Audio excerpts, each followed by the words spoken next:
สบายดีสบายดีมื้อนี้มีโอกาสกลับมาติดตามแปลงสาธิตปลูกมังมันเผาเด้อถือว่าได้3 อาทิตย์สังเกตเห็นต้นมักมันเผาน่าจะขึ้นประมาณ7 เซนเนาะแต่อาจเป็นปัญหาเนื่องจากว่าเม็ดพันธุ์อาจจะบ่ดีปานใดเนาะ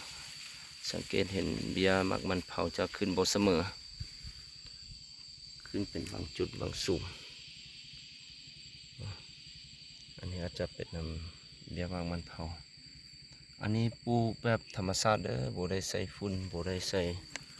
ขี้สัตว์อหย่างเลยเนาะอันนี้ปลูกแบบธรรมชาติเด้อ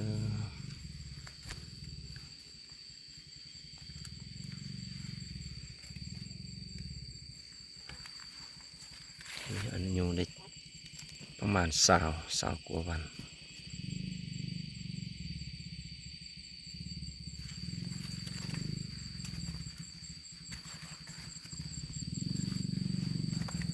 นี่จะขึ้นโบเสมอเนาะบางบอนก็ขึ้น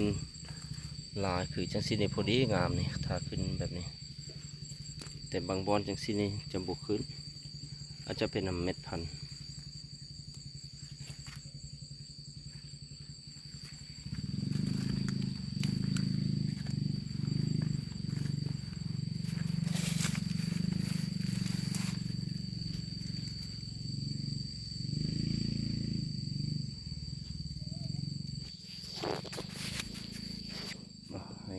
ให้เห็นเด้อ